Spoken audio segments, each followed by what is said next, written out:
Good morning. രാവിലെ എണീറ്റപ്പോൾ ഞാൻ ആലോചിക്കുകയായിരുന്നേ, ഒരുപാട് വർഷങ്ങൾക്ക് മുമ്പ് രാവിലെ എണീക്കുമ്പോൾ മനസ്സ് മുഴുവൻ പ്രശ്നങ്ങളായിരുന്നു. കണ്ണു തുറക്കുമ്പോഴേ പ്രശ്നങ്ങളിലേക്ക് വീഴും. ഇന്നലകളെ കുറിച്ച് ആലോചിച്ച പ്രശ്നങ്ങൾ, ഇന്നലത്തെ പ്രശ്നം, എനിക്ക് സാമ്പത്തിക പ്രശ്നമാണ്, അതാണ് ഇതാണെന്നൊക്കെ ആലോചിക്കും. അപ്പോൾ നമ്മളിത് ആലോചിക്കുമ്പോൾ നാളത്തെക്കുറിച്ച് നമ്മൾക്ക് ആവലാതിയായിരിക്കും, നാളെ എന്താവും. അങ്ങനെ നമ്മളൊരു പ്രഭാതം തുടങ്ങുമ്പോൾ നമ്മൾ ദുഃഖത്തോടെ വിഷമത്തോടെ തുടങ്ങുകയാണെങ്കിൽ ആ ദിവസം മുഴുവൻ അങ്ങനെയായിരിക്കും. ഇത് ഞാൻ എൻ്റെ ജീവിതത്തിൽ നിന്ന് മാറ്റിയത്. ഞാൻ എപ്പോഴും ആലോചിക്കുന്നൊരു കാര്യം, നമുക്കൊരു പ്രശ്നം വരുമ്പോൾ നമ്മൾ രണ്ട് കാര്യം ചിന്തിക്കുക. ഈ പ്രശ്നത്തിന് പരിഹാരം നമ്മുടെ കയ്യിൽ ഉണ്ടോ എന്ന് ചിന്തിക്കുക. ഈ പ്രശ്നത്തിന് പരിഹാരമുണ്ടെങ്കിൽ ആ പരിഹാരം കണ്ടെങ്കിൽ സന്തോഷിക്കരുത്. ഇല്ല, പരിഹാരമില്ല. പരിഹാരമില്ലെങ്കിൽ പിന്നെ അത് ആലോചിച്ചിരുന്നിട്ട് ബുദ്ധിമുട്ടേണ്ട കാര്യമില്ലല്ലോ. പരിഹാരം കണ്ടെത്താനല്ലേ ശ്രമിക്കേണ്ടത്. ഇത് രണ്ടും സന്തോഷമല്ലേ നമുക്ക് തരത്തുള്ളൂ. അപ്പോൾ നമ്മുടെ ജീവിതം നമ്മൾ തിരഞ്ഞെടുക്കുക. നമ്മൾ എങ്ങനെ ജീവിക്കണമെന്നുള്ളത്, നമ്മുടെ ആരോഗ്യം എങ്ങനെയായിരിക്കണം, നമ്മുടെ സ്നേഹം എങ്ങനെയായിരിക്കണം, നമ്മുടെ ദിവസങ്ങൾ എങ്ങനെയായിരിക്കണം, നമ്മുടെ ചിന്ത എങ്ങനെയായിരിക്കണം, ഇതൊക്കെ നമ്മുടെ തിരഞ്ഞെടുപ്പാണ്. അപ്പോൾ നമ്മുടെ ജീവിതം എങ്ങനെയാകണമെന്നുള്ള ഒരു തിരഞ്ഞെടുപ്പ് നടത്താമെങ്കിൽ നമ്മുടെ പ്രശ്നങ്ങൾ അന്ന് അവിടെ അവസാനിക്കും.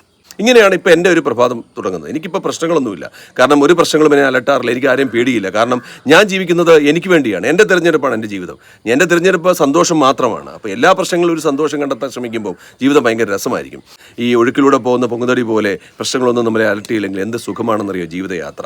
നമ്മുടെ കയ്യിൽ ഒരുപാട് പൈസയൊന്നും ഉണ്ടായിട്ടൊന്നുമല്ല, അല്ലെങ്കിൽ പ്രശ്നങ്ങളൊന്നും ഇല്ലാതെ ഇരുന്നിട്ടൊന്നുമല്ല. അപ്പോൾ എല്ലാം നമ്മുടെ ദുഃഖങ്ങളും സുഖങ്ങളും ചേർന്നാണ് ജീവിതം എന്ന് പറയുന്നത്. എല്ലാത്തിനെയും സമ്മിശ്രമായിട്ട് കണ്ട് ജീവിക്കാൻ ശ്രമിക്കുകയാണ്. അതുകൊണ്ട് സന്തോഷത്തോടെ ജീവിക്കാൻ ശ്രമിക്കുക. സന്തോഷം ജീവിതത്തിലേക്ക് കൊണ്ടുവരിക. സന്തോഷത്തോടെ ജീവിച്ച് നമ്മൾ ഈ ഭൂമിയിൽ നിന്ന് മടങ്ങിപ്പോവുക. എല്ലാവർക്കും നല്ലത് വരട്ടെ.